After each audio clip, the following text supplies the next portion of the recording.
আমি দিবানিশি এই চিৎকার চেঁচামেচি করি, এই আহাজারি আমার অনেক দিনের।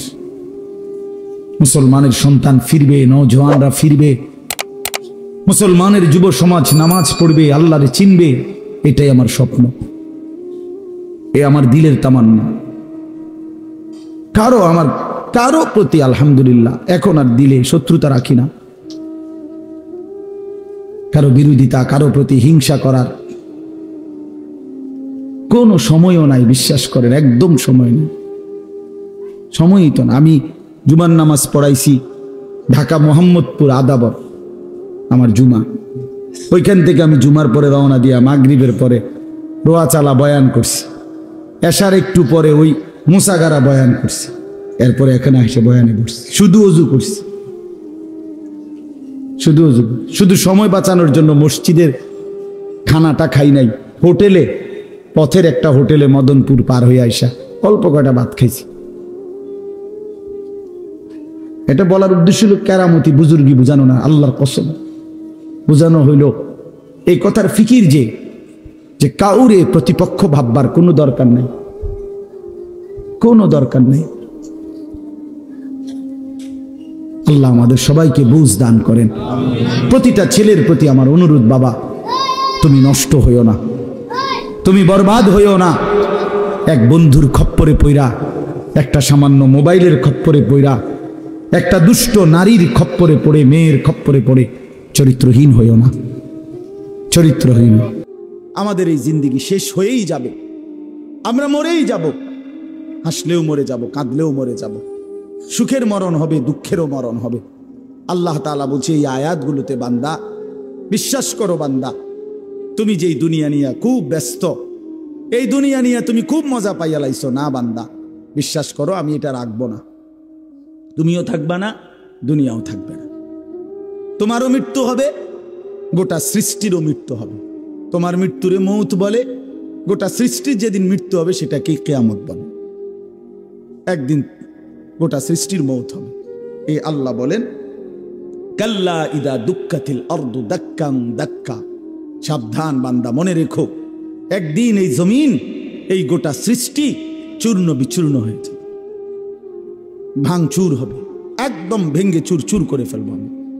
ইজা সামাউন ফাতারাত, আসমান কাচের মতো ভেঙ্গে ভেঙ্গে পড়বে, তারকারাজি খসে খসে পড়বে, পাহাড়গুলো উঠতে থাকবে তুলার মতো, সাগর নদীর পানিগুলো টকবক করে উতরাইয়া বাষ্পের মতো উড়ে যাবে, জমিন মাটি পাউডার পাউডার হয়ে যাবে, সব সব শেষ হবে।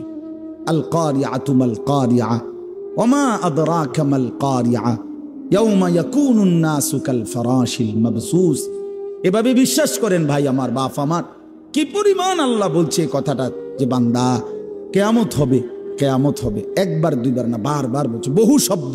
আল হাক্কাতু মাল হাক্কা ওমা আদরাকা মাল হাক্কা আল কারিআতু মাল কারিআ ওমা আদরাকা মাল কারিআ লা উকসিমু বিয়াউমিল কিয়ামাহ ইযা ওয়াকাআতিল ওয়াকিআ লাইসা লিওয়াকাআতিহা কাযিবা হাল আতাকা হাদিসুল গাশিয়া। আল্লাহ তাআলা বলেন এভাবে, ইয়া আইয়ুহান নাসু তাকু রাব্বাকুম ইন্না জালজালাতাস সাআতি শাইউন আযীম ইযা যুলজিলাতিল আরদু জিলজালাহা ওয়া আখরাজাতিল আরদু আথকালাহা ফাইযা বারিকাল বাসার ওয়া খাসাফাল কমার ওয়া জুমিআশ শামসু ওয়াল কমার ইয়াকুলুল ইনসানু ইয়াওমাইদিন আইনাল মাফার। বারবার বলছি, অনেক আয়াত, অনেক। ইযা শামসু কুব্বিরাত ইযা সামাউ ইনশাক্কাত আম্মা ইয়াতাসাআলুন আনিন নাবাইল আযীম। সব আখির, সব কিয়ামত। আল্লাহ বলছে, বারবার বলছি বান্দা, পৃথিবী শেষ হয়ে যাবে, হাসরের মাঠ কায়েম হবে, একদিন তোমরা সব দাঁড়াবা হাসরের ময়দানে। তখন কি হবে? ওয়াজা রাব্বুকা, তোমাদের রব আল্লাহ হাসরের ময়দানে উপস্থিত হবেন। ওয়াল মালাকু সাফফান সাফফা, এবং কোটি কোটি ফেরেশতা হাসরের ময়দানে সারিবদ্ধভাবে দাঁড়াবে। মানুষগুলোও দাঁড়ানো, ফেরেশতারাও সারিবদ্ধভাবে দাঁড়ানো, মহান আল্লাহ পাক উপস্থিত। এই অবস্থায় অজিআ ইয়াউমাইদিন বিজাহান্নাম, আল্লাহ বলেন ফেরেশতারা জাহান্নামকে টেনে ৭০,০০০ আগুনের শিকল দিয়া টেনে ফেরেশতারা হাসরের ময়দানে জাহান্নামকে এনে হাজির করবে। এই যে এই সাউন্ড বক্স, এটা বড়, এটা দেখেন, এটা দেখতেছেন সবাই? অর্থাৎ এটা যেরকম সচক্ষে আমরা দেখলাম, ফেরেশতারা এরকম সব মানুষের সামনে হাসরের ময়দানে জাহান্নামকে টেনে আনবে। জাহান্নামকে আনার পরে জাহান্নাম একটা বিকট চিৎকার দিবে, আগুনের তীব্র একটা গর্জন ধ্বনি জাহান্নামের ভিতর থেকে বের হবে। পুরা হাসরবাসী একসাথে চিৎকার দিয়ে উঠবে, ইয়া রব্বি নাফসি নাফসি। এই প্রথম হাসরবাসীর কথা। এর আগে পুরা হাসরের ময়দান চুপ থাকবে। এই সর্বপ্রথম জাহান্নামের চিৎকার শুই না মানুষগুলো সব চিল্লানি দিয়ে উঠবে, ইমানদার কাফের সবাই, ইয়া রব্বি নাফসি নাফসি, মাওলা আমাকে বাঁচা। ফেরেশতারা ইব্রাহিম নবীকে বলবে, ইব্রাহিম, ওই যে আপনার ছেলে ইসমাইলকে দেখা যায়, ওর জন্য কিছু বলবেন? আল্লাহর কসম, ইব্রাহিম আলাইহিস সালাম বলবে, ইয়া রব্বি নাফসি নাফসি, মাওলা আমারে বাঁচান, আমারে বাঁচান। ওটাও দেখো। ইয়াকুব আলাইহিস সালামকে ফেরেশতারা বলবে, হে নবী ইয়াকুব, ওই যে আপনার ছেলেটা ইউসুফ, 40 বছর যার জন্য আপনি দুনিয়ার জমিনে কাঁদছিলেন, মনে আছে? কাঁদতে কাঁদতে চোখ অন্ধ বানাইছিলেন, ও যে ওর জন্য কিছু বলবেন? ইয়াকুব আলাইহিস সালাম বলবে, ইয়া রব্বি নাফসি নাফসি, না মাওলা আমাকে বাঁচান, আমি ওরটা জানি না।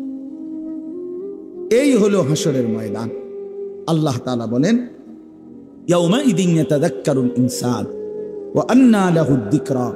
ভাই বন্ধু, এই শেষ কথাগুলো দেখেন, তরজমা শুনলেই বুঝবেন। আল্লাহ তাআলা বলেন, এই হাসরের ময়দানে প্রত্যেকটা নাফরমান পাপী তার দুনিয়ার জীবনের সব কথা মনে পড়ে। এই চুরি ডাকাতি, সুদ ঘুষ কিস্তি, মিথ্যা সিটারি বাটপারি, হ্যাঁ, মদ জুয়া, নাচ গান, নারী নেশা, অশ্লীলতা, বেহায়াপনা, হারাম রোজগার, ওজনে কম দেওয়া, মিথ্যা বলা, বাটপারি সিটারি, সমস্ত নাফরমানি আমার আপনার মনে পড়ে। আল্লাহ বলেন, ওয়া আন্না লাহুদ যিকরা। কিন্তু বলো না বান্দা, সেদিন মনে পড়ে কি লাভ? মনে তো পড়বে, বুঝে তো আসবে, লাভ কি হবে? লাতারাবুন্নাল জাহিম সুম্মা লাতারাবুন্নাহা আইনাল ইয়াকিন। জাহান্নামকে তো সচক্ষে দেখবা বান্দা, সব তো মনে পড়বে, লাভ কি হবে? তখন নাফরমান কি বলবে? ইয়াকুলু ইয়া লাইতানি কদ্দামতু লি হায়াতি।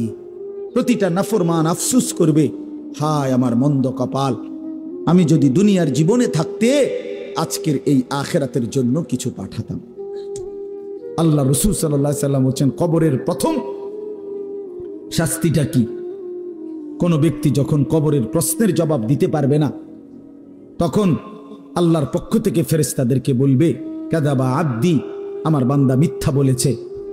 ফাআফরিশুহু মিনান নার ওয়ালবাসুহু মিনান নার ওয়াফতাহু লাহু বাবান ইলান নার।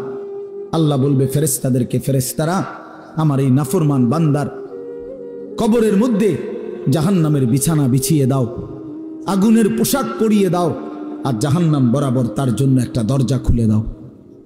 এরপরে নবীজি বলছেন, ফেরেশতারা এই ব্যবস্থাপনা করে, আল্লাহর কসম বাফ, নবীজি বলছেন, ফেরেশতারা যখন চলে যাবে এই আগুনের বিছানা বিছাইয়া, আগুনের পোশাক পরাইয়া, আর জাহান্নামের দরজা খুলে দিয়ে যখন কবরে রেখে এই নাফরমানকে রেখে যাবে, তখন আল্লাহ নবী সাল্লাল্লাহু আলাইহি সাল্লাম বলেন, প্রথম মুহূর্তেই ফেরেশতা চলে যাওয়ার সাথে সাথে মাটি ডান দিক থেকে এই নাফরমানকে একটা চাপ দিবে, বাম দিকে ডান পাশের হাড্ডি পাঁজর ভাঙ্গা বাম দিকে চলে যাবে। বাম দিকের মাটি ডান দিকে চাপ দিবে, তো বাম দিকের হাড্ডি পাঁজর ভাঙ্গা ডান দিকে চলে আসবে। আল্লাহ আমাকে মাফ করে দেন। আল্লাহুম্মা ইন্নী আউযু বিকা মিন আযাবিল কবর। নবী সাল্লাল্লাহু আলাইহি সাল্লাম 5 ওয়াক্ত নামাজের পরে, আল্লাহর কসম বন্ধু, প্রতিদিন 5 ওয়াক্ত নামাজের পরে নবীজি কবরের আযাব থেকে পানাহ চাইতেন। প্রতিদিন। হযরত উসমান রাদিয়াল্লাহু তাআলা আনহু কবরের সামনে দাঁড়াইলে এই পরিমাণ কাঁদতেন, হাত্তা ইয়াবুল্লা লিহিয়াতাহু। হাদিসে আছে কিতাবে যে তার দাড়িগুলো ভিজে ভিজে যাইত, দাড়ি ভিজে যাইত, এই পরিমাণ কাঁদতেন কবর দেখলে। এরপরে তো সামনে, এরপরে তো সামনে ভাইয়া। বিষয়টাকে হালকা মনে করেন না বাবারা আমার, ছেলেরা আমার, বিষয়টাকে দোস্ত আমার হালকা মনে করেন। এই বেনামাজি জিন্দিগি কষ্ট পাইবেন, এই বেহায়ার জিন্দিগি কষ্ট পাইবা বাপ। আমি বলছিলাম আরেকটা কথা আল্লাহ নবী বলবে, একটা কথা তো আল্লাহ বলছে বান্দা, আমি আর কতবার বললে, কেমনে বললে, আমি এর চাইতে দামি আর কোন কথা নাজিল করলে তুমি আমারে মানতা। আর নবীজি বলবে হাসরের ময়দানে, নবী বলবে উম্মত তুমি জানো, হাদিসের তাফসীরের মধ্যে আছে প্রত্যেক ব্যক্তি, আল্লাহ বলছে নবীকে, আমাদের নবী সাল্লাল্লাহু আলাইহি সাল্লামকে, বন্ধু আপনারে সামনে রাইখা আপনার উম্মতের আমল নামা আমি আপনারে সামনে রাইখা খুলমু। নবী সাল্লাল্লাহু আলাইহি ওয়াসাল্লাম যখন উম্মতের আমল নামা খুলে দেখবে, খোদার 365 দিনে কোনো দিন ফজরের নামাজের সেজদা নাই, 30 বছর সুদের ব্যবসা করছে, 50 বছর মিথ্যাই বলে গেছে, হারাম রোজগারি করেছে, 30 বছর যাবত মহিলাটা কোনো পর্দা করে নাই, ঘরের মধ্যে কোনো দিন শরীয়ত বলতে কিছু নাই। আল্লাহর নবী সাল্লাল্লাহু আলাইহি সাল্লাম তখন বলবে উম্মত তুমি জানো আমি 23টা বছর অনবরত তোমার জন্য কেঁদেছিলাম। আমি সেই নবী, যে নবী সারা রাত এশার নামাজের পরে দাঁড়াইছি ফজরের আজান পর্যন্ত এক দাঁড়ানোতে চোখের পানি ফেলে উম্মতের জন্য দোয়া করছিলাম। আল্লাহ রসুলের স্ত্রী আম্মা জান আয়েশা বলছেন নবী এই পরিমাণ কাঁদছে, এতটা লম্বা দাঁড়ায় ছিল উম্মতের জন্য, হাত্তা তাওয়াররামাত কাদামাহু, দুইটা পাও ফুলে ফুলে গেছে। আল্লাহ নবী বলবেন উম্মত আমি 23 বছর কাঁদছি রে, প্রতিটা রাত কেঁদেছি, দিন কেঁদেছি। আমি এই পরিমাণ, পিঠটা খুলে দেখাবে চাদর সরিয়ে, আমার উম্মত আমার পিঠটা দেখো, তায়েফের পাথরের আঘাতে আমার পিঠ কি পরিমাণ ছিদ্র ছিদ্র হয়ে গেছে। আমি সেই নবী, যে নবী তোদের জন্য পেটে ক্ষুধার কষ্টে পাথর ভাঙছিলাম 2টা। আমি উহুদের ময়দানে দান দান শহীদ করে রক্ত মাখা শরীর নিয়ে বেহুশ হয়ে লম্বা সময় পড়েছিলাম। আমার ঘরের চুলায় 3 মাস, হাদিসে আছে আম্মা জান আয়েশা বলছেন নবীজির ঘরে আমরা 9 জন বিবি, উনি বলছে আল্লাহর কসম 3 মাস, কোনো দিন টানা 3 মাসে কোনো দিন আমাদের ঘরের চুলায় 9 জন বিবির ঘরে কারো ঘরের চুলায় কোনো দিন আগুন জ্বলে না। 3 মাস খেজুর আর পানি দিয়ে আমরা জিন্দেগি কাটাইছি। আল্লাহ নবী বলবেন উম্মত তাহলে এত কাঁদলাম কার জন্য, এত রক্ত ঝরাইলাম কার জন্য, পেটে পাথর বাঁধলাম কার জন্য, বিনিময়ে এটা কি আমল নামা নিয়ে আসছো? ছেলেরা বলো ভাই, একটা ছেলে বলো রাসূলুল্লাহ সাল্লাল্লাহু আলাইহি ওয়াসাল্লামের সুপারিশটা একটা মামুলি ব্যাপার? রাসূলুল্লাহ সাল্লাল্লাহু আলাইহি ওয়াসাল্লাম বলবে উম্মত এটা কি আনলা? আমি এই আমল নামা নিয়া, আমার মতো এত বড় শ্রেষ্ঠ রাসূলের উম্মত তুমি, আমি মালিকের সামনে দাঁড়ামু কেমনে, এটা দেখামু কেমনে? আরে চেয়ারম্যান ভাই আপনি কেমনে দেখাইবেন? আপনার অনুসারী যদি, আপনার অঞ্চলের একজন মানুষের যদি পুরাটা পৃষ্ঠার মধ্যে 110টা মামলা থাকে, আপনি তার জন্য কেমনে নিবেন? আপনি একজন উপরস্থ পদস্থ কর্মকর্তার কাছে আপনি কিভাবে সুপারিশ করবেন? বেটা তোর তো কিছুই নাই বেটা, শুধুই অপরাধ আর অপরাধ ছাড়া। তো এই বেচারা লজ্জিত হবে কি না বলেন না কেন? তো নবী সাল্লাল্লাহু আলাইহি সাল্লাম বলবেন উম্মত তুই আমার মতো শ্রেষ্ঠতম রাসূলের মাথাটা তো ছোট করে ফেললি, তুই তো আমার উম্মত, তুই এটা কি আনলা? আমি কেমনে দেখাবো এটা আমার মালিকের সামনে যে রব্বুল আলামিন এটা আমার উম্মতের আমল নামা?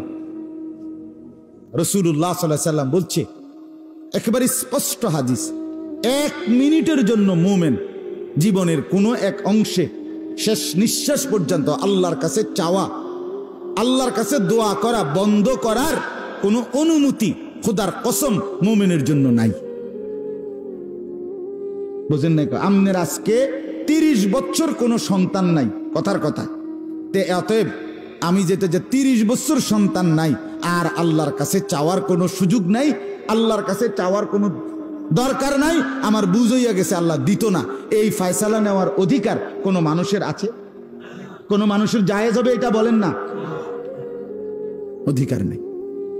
রাসূলুল্লাহ সাল্লাল্লাহু আলাইহি ওয়াসাল্লাম বলছেন ঠিক আল্লাহ কোরআনে নবীকে বলছে ওয়াবুদ রাব্বাকা হাত্তা ইয়াতিয়াকাল ইয়াকিন। রব্বুল আলামিন বলেন, বন্ধু আমার, আপনি আমার গোলামি করতে থাকুন, আপনি আমার বন্দিগি করতে থাকুন। নবীজি বদরি বলেন আল্লাহ কতক্ষণ?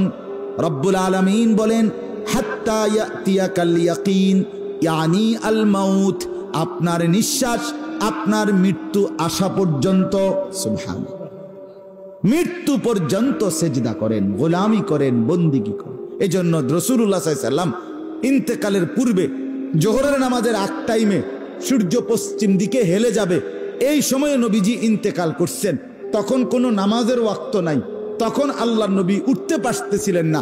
আম্মা জান আয়েশা রাদিয়াল্লাহু তাআলা আনহা নবীর স্ত্রীর বুকে মাথা হেলান দিয়ে আল্লাহর নবী দুর্বল অবস্থায়, একদম শরীর দুর্বল, অসুস্থ, মাথায় পট্টি বাঁধা, প্রচন্ড গায়ে জ্বর, এই অবস্থায় নবীজি সাল্লাল্লাহু আলাইহি সাল্লাম শেষ হাতের মধ্যে পবিত্র মিসওয়াক আম্মা জান আয়েশা চাবাইয়া নরম করে দিছে। সেই মিসওয়াক, এটাও একটা আমল।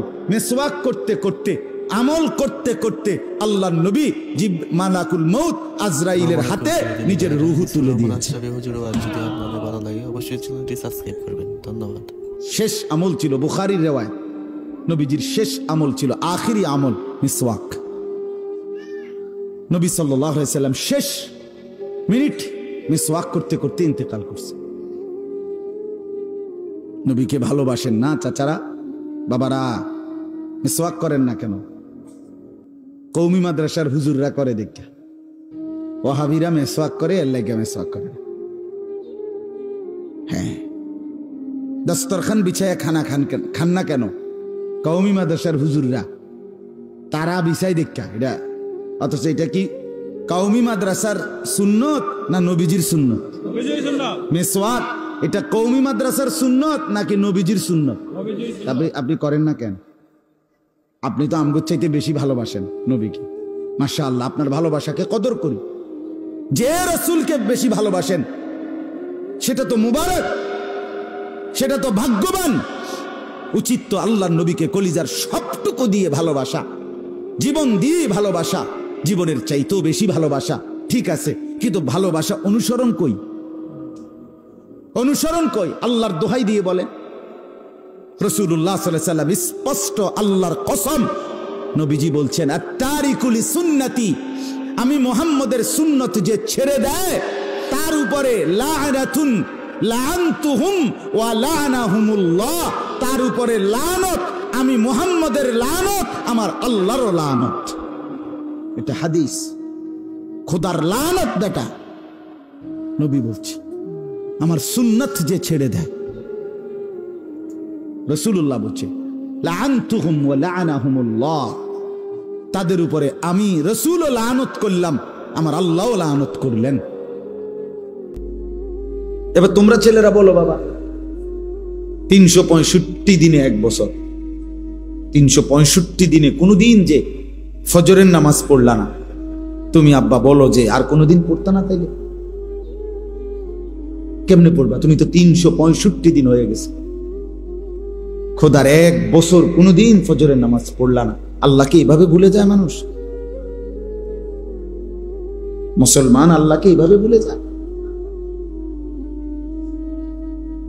ইসলাম এভাবে ত্যাগ করে মানুষ? 365 দিনের এক বছরে কোনোদিন মনে পড়লো না, তাহলে কি হবে? এটা এর পরিণতিটা কি? এজন্য এটা জরুরি বিষয় মনে রাখবেন বাপ।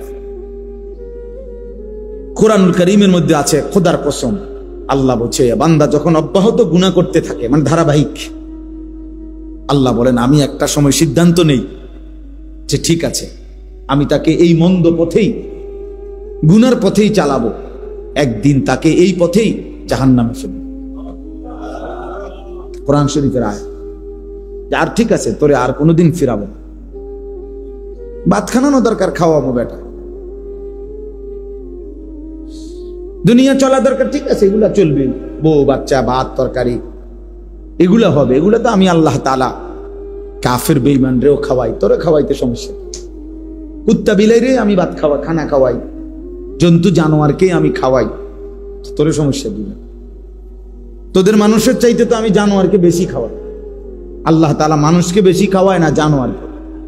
প্রাণীবিদ্যা গবেষকদের কথা হলো, একটা হাতি একদিনে 250 কেজি খাবার খায়, 90 লিটার পানি পান করে। একটি তিমি সাগরের একদিনে আর একবারে 200 জন শক্ত সামর্থ্যবান যুবক যে পরিমাণ খানা খায়, এক লোকমায় তিমি যে পরিমাণ খানা খায়। তাহলে দুনিয়া আমরা বেশি খাই, দুনিয়া আমরা বেশি ভোগ করি, তাইলে ভেবে দেখেন খুব বেশি দুনিয়া আমরা কি ভোগ করলাম? যে কারণে আল্লাহকে ছেড়ে দিলাম, আখিরাতকে ছেড়ে দিলাম। এই জন্য বললাম, আল্লাহ বলছে নুয়াল্লিহি মা তাওয়াল্লা ওয়া নুসলিহি জাহান্নাম। বান্দা মনে রেখো, একদিন আমি তোমার এই ভুল পথেই, গুনার পথেই চালাবো। অনেক দিন হয়ে গেছে না ফরমানি, বেশি বাড়াবাড়ি করতেছো। 30 বছর ধরে ব্যবসা করো, একদিনও প্রতিদিন একদিনও সত্য বলো না, প্রতিদিন ওজনে কম দাও। এটা ব্যবসা? এটা মুসলমান? 30 বছর ধরে ব্যবসা করো, প্রত্যেকবারই সুদে টাকা নিতেছ, সুদে দিতেছ, কিস্তি নিতেছ, এটা মুসলমান? ঠিক আছে চলো, ঠিক আছে চলতে থাকো, আর ফিরাবো না, আর ফিরাবো। আল্লাহ যদি সিদ্ধান্ত নেয়, তা আল্লাহকে ফেরাবে কে?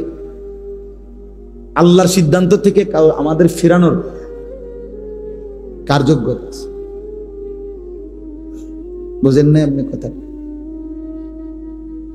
আমি তো আফসোস করি ওই মানুষের জন্য, বাঁকা হয়ে গেছে বুড়া, এখনো বিড়ি সিগারেট খায়। আমার খুব ভয় লাগে যে হায় চাচা, এই চাচার যদি হালাত হয় যে মৃত্যু পর্যন্ত আর কোনোদিন ফিরলো না, তো এই দুর্গন্ধওয়ালা মুখ নিয়া উনি নবীজির সামনে কেমনে দাঁড়াবে? কিভাবে দাঁড়াবে উনি? বলেন, ইনসাফ করে। এরকম এক একটা বিষয়। আজকে 40 বছর 30 বছর একজন মুসলমান, আপনার ঘরে রঙিন টেলিভিশন চলে প্রত্যেক দিন, প্রতিদিন বউ বাচ্চা ছেলে মেয়ে নাচ গান দেখে, নর্তকীর ছবি দেখে। আহা, তার মানে 30 বছরও একজন মুসলমানের মনে পড়লো না যে এটা গুনাহ? কিরে ভাই, বুঝেন নাই আমার কথাটা? আপনি কি 30 বছরও কোনোদিন একটু চিন্তা করলেন না যে আমার সন্তান পরিবারকে এর থেকে ফেরানো দরকার? কোনোদিন মনে পড়লো না? এটা কেমন? এত শক্ত মুসলমান হয় কেমনে? মুসলমান এত শক্ত পাপী হয় কেমনে? বলেন। এই আপনি ভাবেন, ছেলেরা বাবা তোমরাও ভাবো, কতদিন ধরে নামাজ পড়ো না, 5 ওয়াক্ত নামাজ যে কোনোদিনে পড়ো না। আমার বাপ, তুই মুসলমানের বাচ্চা হলে কেমন? কে তোমারে বললো মুসলমান? কে তোমারে বললো মুসলমান? হ্যাঁ, তুমি মানুষের বাচ্চা হলে কিভাবে? একদিন একবার একটি সেজদা শুধু দেয় নাই, একটা সেজদা। সেদিন থেকে আল্লাহ তাআলা ইবলিসকে বললেন, আজকের থেকে তুই শয়তান। এর আগে তো তাকে শয়তান বলা হতো না, বুঝেন নাই? ইবলিস আগে কি ছিল না? শয়তান ছিল না, তো ও তো ছিল মুআল্লিমুল মালাইকা, ফেরেশতাদের শিক্ষক ছিল। আজ একটা সেজদা দেয় নাই শুধু। আল্লাহ বলছেন 1 নম্বরে তুমি শয়তান, 2 নম্বরে বলছে তুমি রাজিম, তুই রাজিম, অভিশপ্ত। 3 নম্বরে বলছে ওয়া ইন্না আলাইকাল লা'নাতা ইলা ইয়াউমিদ্দিন, ইবলিস এখন থেকে নিয়ে কিয়ামত পর্যন্ত তোর উপরে আমি আল্লাহর লানত, লানত তোর উপরে। যদি আপনাদের ভালো লাগে অবশ্যই চ্যানেলটি সাবস্ক্রাইব করবেন। এইজন্য বেনামাজি তোর উপরে আল্লাহর লানত বেটা। তোদের যাদের কপালে সেজদা নাই, ওই কপালে আল্লাহর লানত বেটা, খোদার লানত পড়ে। তোমরা ভাত খাও, আরে বললাম না, ভাত তো জানোয়ারও খাও। পেশাব পায়খানা করো, পেশাব পায়খানা তো জানোয়ারও করো। ঘুম যাও, ঘুম তো জানোয়ারও যায়। যৌন চাহিদা পূরণ করো। হ্যাঁ, যৌন চাহিদা তো জানোয়ারের, কুত্তা বিলেরও তো বাচ্চা হয়, কুকুর শুয়োরের বাচ্চা হয় না, গরু ছাগলের বাচ্চা হয় না। তো জীবন মানে এটুকুই, ভাত খাইলাম, ঘুম যাইলাম, পেশাব পায়খানা করলাম, আর লজ্জাস্থানের যে চাহিদা আছে সেটা পূরণ করলাম, খালাস। এর নাম জীবন, এর নাম মানুষ, এর নাম মুসলমান। বেনামাজি ছেলে তোমরা এখানে বেশিরভাগ, চেহারা দেখেই তো বোঝা যায়। আমি তো বুঝি বাবা, আমি তো বুঝি। মুসলমানের সমাজে সেজদা না দিয়ে এত বড় নিকৃষ্ট জানোয়ারের মতো জীবন কেমনে কাটাও? রাস্তার কুত্তার দিকে দেখো না, কুত্তাও সেজদা দেয় না, তুমি জানোয়ারও সেজদা দাও না। এই জন্য আমি প্রায় পরামর্শ দেই যে তোমরা যারা সেলফি তুলতে মজা পাও, বেনামাজি তোমরা কুত্তার লগে সেলফি উঠাইবা, তাইলে তোমাদেরকে মানাইবে ভালো। কারণ ওই জানোয়ারও সেজদা দেয় না, তুমি জানোয়ারও সেজদা দাও না। যেমন ওর সাথে ছবি উঠাইবা, উঠাইয়া পোস্ট দিবে, তাইলে চমৎকার দেখাবে, মানাবে ভালো। আরবিতে বলে জুতার সাথে জুতা মিলছে, জুতার সাথে জুতা কি হয়েছে? এই জন্য জানোয়ারের সাথে জানোয়ার মিলছে। ঠিক কোয়ার দরকার নেই আমার, আমি ঠিকের জন্য অপেক্ষা। মস্কারি করো না, ঠিক বলারও দরকার, তুমি শোনো আলাদা। আমি প্রথমে এই জন্য বলছি আলাদা, একজন শোনো, তুমি বদলাও, ও না বদলা, ও না বল।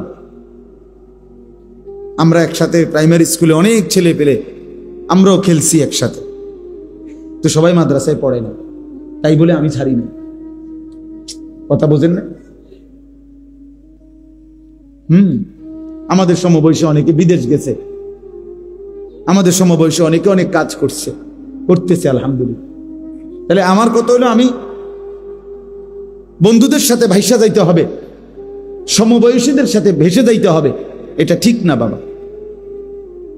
তুমি কমপক্ষে, আমি আলাদা আলাদা ভাবে ভাবা দরকার, ভাবা দরকার।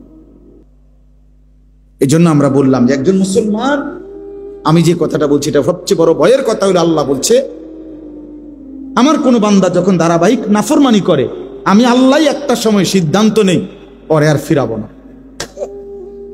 ওয়ালা তাকুনু কাল্লাযীনা নাসুল্লাহ ফাআনসাহুম আনফুসাহুম উলাইকা হুমুল ফাসিকুন।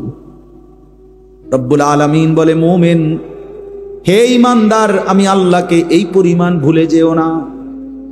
যদি আমারে বেশি দিন ভুলে যাও, আমি আল্লাহ একদিন তোমার নিজেকেই তোমার থেকে ভুলিয়ে দেব, তোমার আত্মপরিচয় তোমাকে ভুলিয়ে দেব, তুমি যে মুসলমান এ কথা ভুলায় দেব, তোমার যে কবর আছে এটা তোমাকে আমি ভুলিয়ে দেব, তোমার যে আখিরাত হবে এটা তোমাকে আমি ভুলিয়ে দেব, তোমার যে হাসরের বিচারের ময়দান হবে এটাই তোমার থেকে আমি ভুলিয়ে দেব।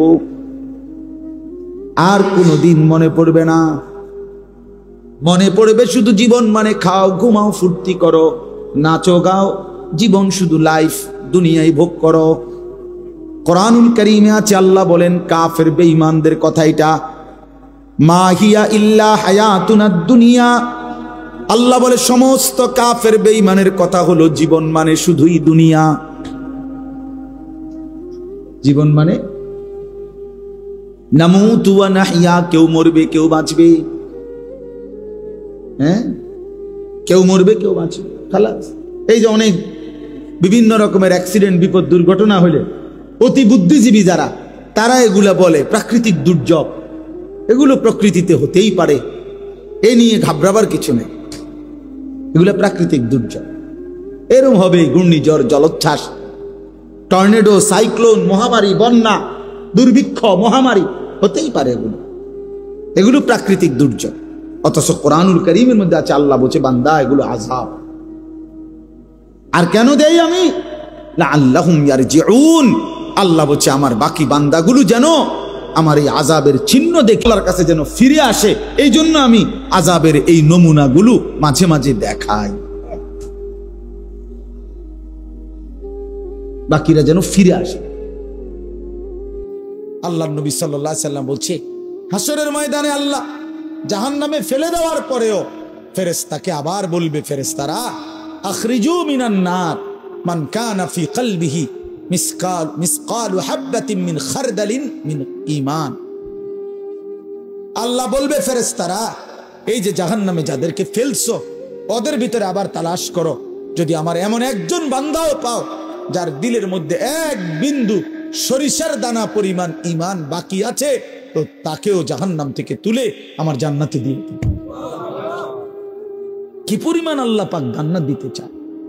আমরা হাদিসে পড়ছি আল্লাহর নবী সাল্লাল্লাহু আলাইহি সাল্লাম বলছেন, দুই ব্যক্তিকে আল্লাহ তাআলা জাহান্নাম থেকে উঠাবে, জাহান্নাম থেকে তুলে আনবে, তুলে আইনা মাঝখানে জান্নাত এবং জাহান্নামের মাঝখানে খালি জায়গায় রাখবে। রাখবার পরে মানে বসাইবার পরে, একবারে হাদিস এটা, বসাইবার পরে আল্লাহ আবার বলবে ওই দুইজনকে, যাও জাহান্নামে আবার ঝাঁপ দাও, মানে আবার যাও জাহান্নামে যাও। তো একজন এক দৌড়ে জাহান্নামের দিকে যাই, এই জাহান্নামে ঝাঁপ দিবে, আর আরেকজন আস্তে আস্তে হাইটা হাইটা 2 কদম হাঁটে আর পিছন দিকে আবার তাকায়, আবার 2 কদম হাঁটে পিছন দিকে তাকায়, এইভাবে একটু একটু করে হাইটা হাইটা জাহান্নামে গিয়ে পড়বে। তো আল্লাহ তাআলা আবার দুইজনকে উঠাবে, এই দুইজনকে উঠাইয়া প্রথম জনরে বলবে, তুমি এরকম দৌড় দিয়া জাহান্নামে পড়ে গেলা কেন? সে বলবে, মাওলা জীবনভর আমি আপনার নাফরমানি করেছি, আপনার কথা মানি নাই বলেই তো আমি জাহান্নামী হয়েছি। আজ যখন আপনি আমারে জাহান্নাম থেকে তুলে ওই মাঝামাঝি জায়গাতে রাখছেন, রাইকা আবার যখন কইছেন জাহান্নামে যাইতে, পড়তে, লাফ দিতে, তো এটাও তো আপনার একটা হুকুম। চিন্তা করছি জীবনে কোনো হুকুম না মাই নেই তো জাহান্নামী হইলাম, তা আজকে একটা হুকুম মানি, এই জন্য আপনার হুকুম মানার জন্য জাহান্নামে গিয়ে লাফ দিলাম। আল্লাহ বলেন, আমিও তোকে মাফ করে দিলাম, যা জান্নাতে যা। এইবার আল্লাহ তাআলা বলবে দ্বিতীয় জনকে, তুমি এরম করলা কা, তুমি কি তা জানে পিছে পিছে কি চাইলা? তো সে বলবে, মাওলা আমি তো জাহান্নামী, আমার আযাব তো হচ্ছিলই, তো আপনি যখন আমারে জাহান্নাম থেকে তুলে এই খালি জায়গায় আইনা বসাইলেন, আমি ভাবছি আপনার মায়া লাগছে, আমারে দয়া করবেন, আমি মনে করছি আমারে মাফ করে দিছেন বা মাফ করে দিবেন, এই জন্য উঠাইয়া আনছে। এখন আবার যখন আমারে জাহান্নামেই পড়তে কইছেন, যেন আমি একটু একটু আগাইয়া পিছন দিকে চাই, আপনি কোনো ডাক দেননি, আপনার মায়া জানি আবার লাগেনি কোনো, আপনি আমারে ডাক দেননি। তো আল্লাহ তাআলা বলবেন, বান্দা আমি তোকেও মাফ করে দিলাম, যা তুইও আমার জান্নাতে যা। এইভাবে আল্লাহ তাআলা বান্দাকে মাফ করতে চায় বাপ।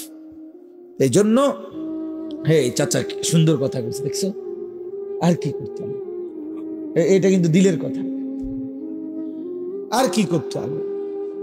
প্রিয় নওজোয়ান, আমরা মুসলমান, আমরা মুমিন, আমাদেরকে আল্লাহ জান্নাত দিতে চায়, মাফ করতে চায়, জাহান্নাম দিতে চায় না। আমাদের নবী সাল্লাল্লাহু আলাইহি সাল্লাম বলছেন, উম্মত আমি তোমাদেরকে জাহান্নাম থেকে কিভাবে বাঁচাইতে চাই। নবীজি একটা উদাহরণ দিছে, ওয়া আনা আখিযুন বিহুজাজিকুম। আপনার দিকে আসেন, একটু আগান, এনে বসেন না, আগায় বসেন। মানে কেউরে যদি আমি ফিরাইবার জন্য যে হাতে ধরে বললাম, ভাই আইয়া লাও, তুমি যাইও না ওইদিকে, তো সে বলে টান দিয়ে হাত ছাড়াইয়া ফেললো, বুঝেন নাই? এবার আমি তারে বললাম যে ভাই কাঁধে হাত দিয়ে, ভাই ভাই ভুল করো না, আগুনের দিকে যাইও না, আও তুমি ফিরে আসো। তো সে আমার হাত কাঁধের থেকেও আপনার সরাইয়া ফেললো, সরেন মিয়া, আমারটা আমি করুন, আপনার কি? তো আমার হাতে ধরা হাতও কি করে দিল, ছুড়ে দিল, ফেলে দিল, কাঁধে রাখা হাতও ফেলে দিল। এবার আমি যদি তার কোমরে জড়াইয়া ধরি যে না ভাই আমি আপনার আগুনে পড়তে দিব না, আমি বাইচা থাকতে আপনারে জাহান্নামে পড়তে দিব না, আপনাকে বরবাদ হতে দিব না, আমি কোমরে জড়াইয়া ধরেও যদি টানাটানি করি, এবার সে চাইলেই আমার থেকে ছুটাটা তার জন্য কঠিন, কঠিন না? মানে কোমরে জড়াইয়া ধরলে ছুটা আলগা হওয়া কঠিন কিনা? এই আল্লাহর নবী কসম বাবা, নবীজি বলছে, উম্মত আমি তোমাদের প্রত্যেককে চাচ্ছি এইভাবে কোমরে জড়াইয়া ধরে ধরে জাহান্নাম থেকে বাঁচা। ওয়া আনা আখিযুন বিহুজাজিকুম,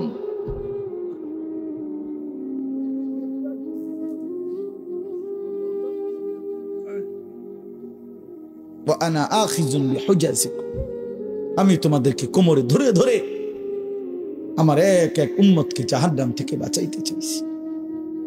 এবার ভেবে দেখো ভাইয়া, তোমার জন্য নবী কত কাঁদছে, কতটা ফিকির করছে। দুয়ারে দুয়ারে দুয়ারে দুয়ারে দাঁড়ে দাঁড়ে নবী উম্মতের কাছে গেছে, কত আঘাত দিছে, কত বেইজ্জতি করছে, কত অপমান করছে।